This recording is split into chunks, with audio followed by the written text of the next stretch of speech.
प्रश्न 1, बंजारे ने कुत्ते को सेठ के पास गिरवी क्यों रखा? तो इसका उत्तर क्या आएगा? बंजारे ने क्यों कुत्ते को सेठ के पास गिरवी रखा? बंजारा सेठ से रुपए उधार मांगने गया था। सेठ रुपए देने को तो तैयार थे, परंतु वह रुपयों के बदले लाखा से कुछ गिरवी रखवाना चाहते थे। अब बंजारे के पास तो कुछ था नहीं। सेठ ने उसका जो कुत्ता था वो जमानत के रूप में उसको उसके पास रखने के लिए कहा। अब बंजारे का वो चहीता था, उसे दुख भी बहुत हुआ, परंतु सेठ की बात मानने के सिवा उसके पास कोई चारा नहीं था। इसीलिए बंजारे ने कुत्ते को सेठ के पास गिरवी रखा। इस प्रकार से आपको इसका उत्तर लिखना है। दूसरा प्रश्न है, रात को कुत्ता पड़ाव की रखवाली कैसे करता था? तो कुत्ता बंजारे का बहुत वफादार था। वो रात को सावधान रह के पड़ाव की रखवाली करता था। अगर चोर लुटेरे पड़ाव की तरफ आते दिखाई देते तो कुत्ता भौंक भौंक कर उन्हें दूर भगा देता था। तो इस प्रकार से आपको बाकी के प्रश्नों के उत्तर कहानी जो हमने आपको सुनाई और आपने जो समझा है उस प्रकार से इसके उत्तर पूर्ण करने हैं। प्रश्न नंबर 6, निम्नलिखित पात्रों की जानकारी संक्षेप में दीजिए। पात्र 1 है लाखा। अब हमने कहानी में मेन जो हमारा पात्र है वो है लाखा। तो हमने जाना कहानी में कि लाखा एक बंजारा था और वह बंजारे का क्या काम होता है कि ऊंट पर गांव का सामान लादकर शहर ले जाता था और शहर से मिश्री, गुड़, मसाले आदि भरकर गांव में लाता था। इस प्रकार उसका लाखों का व्यापार था। लोग इसीलिए उसे लाखा बंजारा कहते थे। अब ये लाखा का संक्षेप में परिचय हुआ। दूसरा पात्र है सेठ। तो सेठ राधनपुर का रहने वाला था।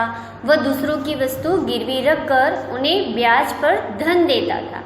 सेठ ने लाखा बंजारे का कुत्ता गिरवी रखकर उसे बड़ी रकम उधार दी थी। सेठ दिल का अच्छा था और गुण की कीमत करना जानता था।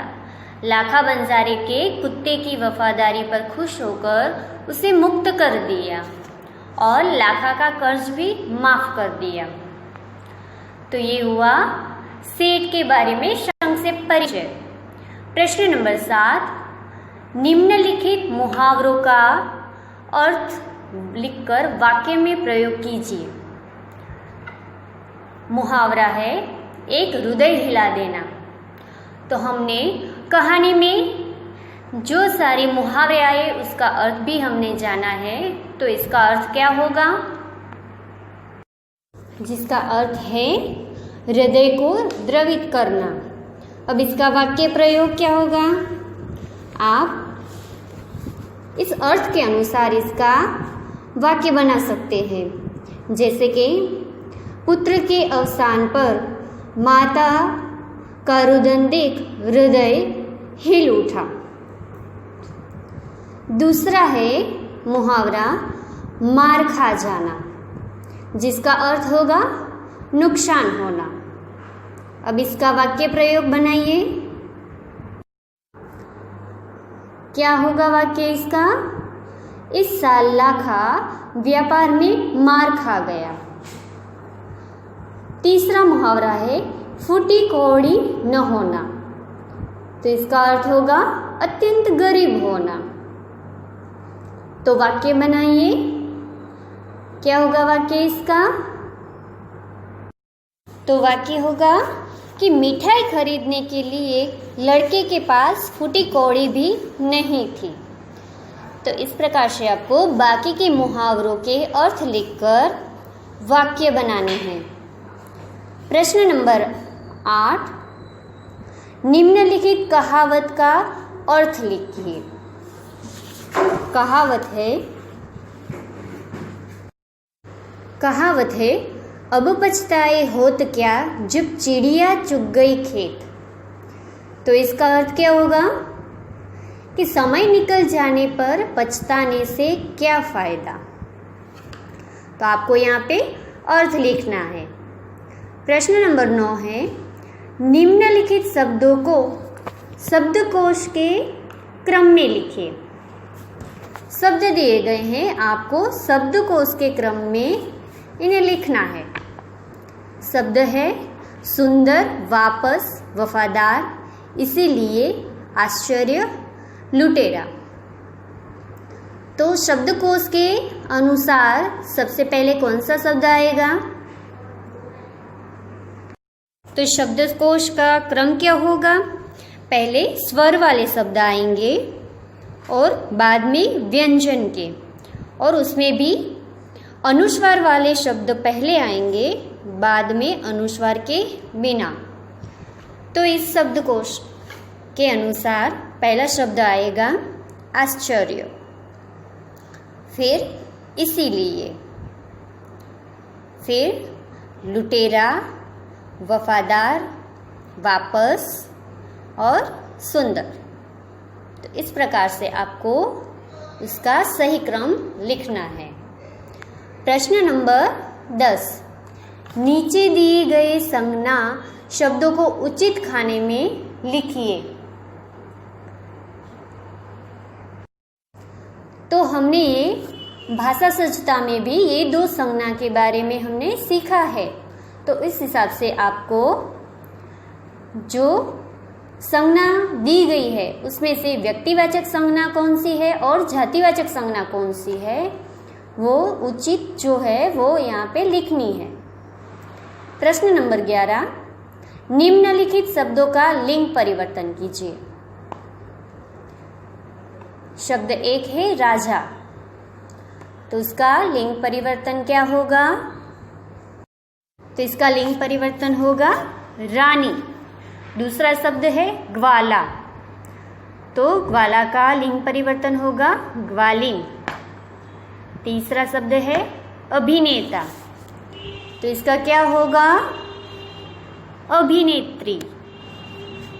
और तो इस प्रकार से बाकी के शब्दों के लिंग परिवर्तन करके आपको अपनी वर्कबुक में पूर्ण करना है। प्रवृत्तियां देख लेते हैं। प्रवृत्तियां 1 है, महाराणा प्रताप के घोड़े चेतक की वफादारी कहानी छात्रों को सुनाइए। दूसरी है प्रवृत्ति, अब पछताए होत क्या जब चिड़िया चुग गई खेत। इस उक्ति का भाव पाठ के संदर्भ में स्पष्ट कीजिए। ये प्रवृत्तियां आपको जो दो दी गई है कि महाराणा प्रताप के घोड़े चेतक की वफादारी की कहानी। तो महाराणा प्रताप का जो घोड़ा था चेतक, वो भी उनका वफादार था। हमने ये जो कहानी पढ़ी कुत्ते की वफादारी, उसी प्रकार से चेतक भी महाराणा प्रताप का वफादार घोड़ा था। वो हमेशा उनकी उसी पर सवारी करते थे, युद्ध में उनका भरोसामंद साथी था।